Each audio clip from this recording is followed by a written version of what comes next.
Peter and I ended up on a random island off the coast of Greece. Let me introduce to you Crete.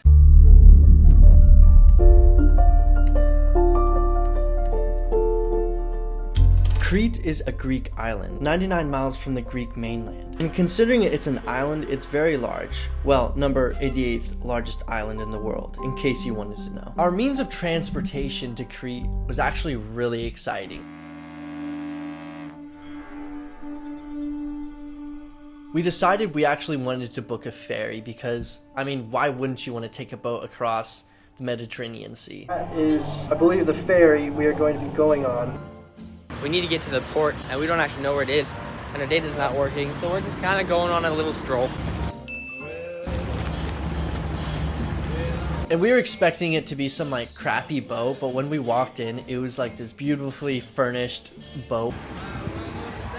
Let's go, it's our first ferry. Alright, this is what we're talking about. They got a dining room, self-service lounge, disco, reception, swimming pool, living it up with Brian and Peter on the Mediterranean.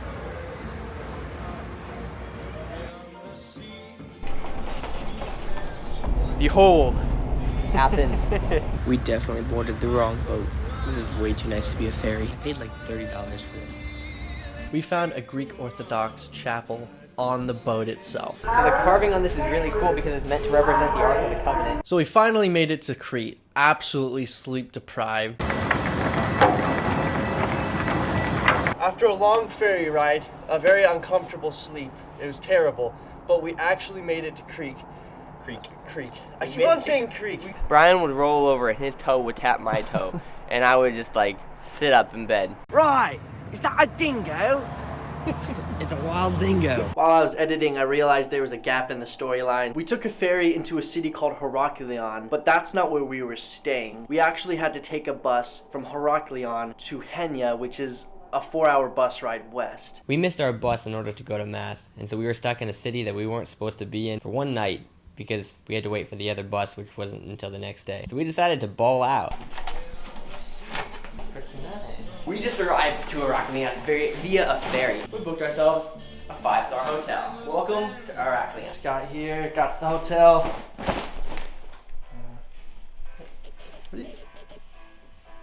How did you get changed so fast?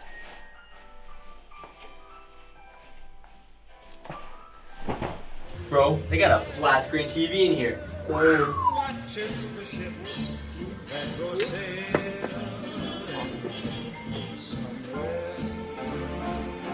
We stayed in Heraklion for one night, and after that, via bus, we made our way to Chania.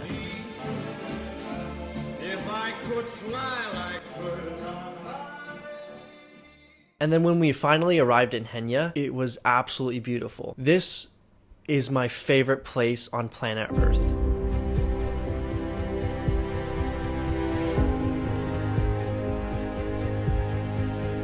Because on one side you see this beautiful ocean with clear waters and a lighthouse, and then you see the white mountains stretching for miles. We are going to climb this mountain here. We got palm trees. So we're hiking up the hill. We come across this mountain church. Graveyard, the sea's yonder. Yeah, we just scaled a mountain. Now we're kind of at like a more plainy area. There's a goat over there. Be free, goats. Go find your homeland. Just as Brian was saying, Chania is so fascinating. There's this level of peace in the city that I've never even experienced before.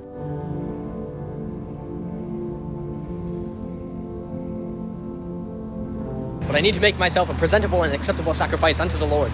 I need to sacrifice myself, die to myself, day in and day out. You walk down a dark alley, and then for some reason it's like oddly comfortable. Why am I not scared right now? There's no lights, and there's just like some Greek dude smoking a cigarette, and you're not scared. You're like, hey, Greek man with a cigarette, I trust you with my life. Can you be the godfather of my children? I think this place really made an impression, and it made me realize that, like, I will come back here.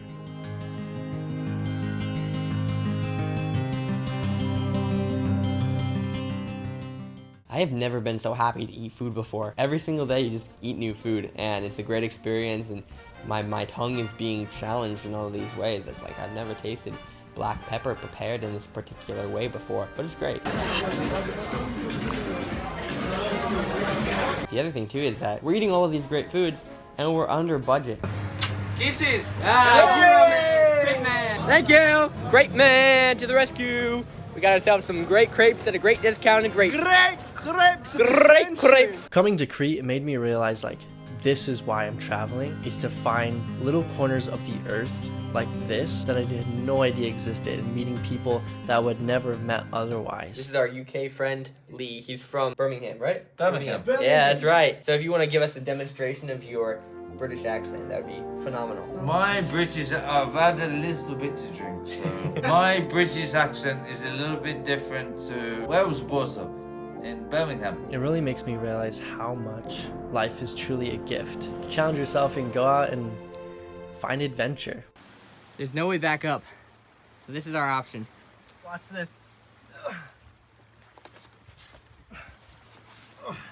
I don't like this option.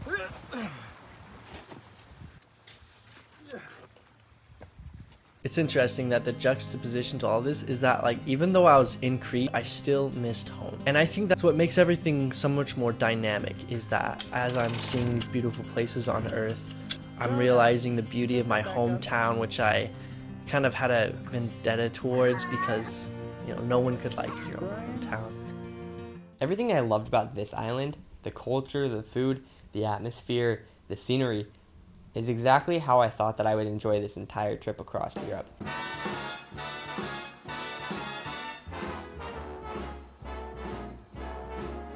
And it's interesting that I uniquely has such a time of enjoyment with this island in particular, especially because this particular city has a small town vibe, similar to what you might find in the middle of the Midwest. I guess I'm just not as game for the party life as I thought I was going into this trip. You walk down the street and there's a dad playing with his 3-year-old son just after they got ice cream, and you look in the other direction and you see 3 moms and they're just showing off their newborn babies while they're walking them in their strollers, and it's a very family-friendly environment and it's beautiful. I'll come back when it's warmer, and only time will tell if it will retain its family-friendly environment or if it'll subject itself to the touristy culture in the summer months. But I will come back again, and I look forward to seeing this island one more time. Farewell, Crete. Tell me quick, ain't love a kick in the head?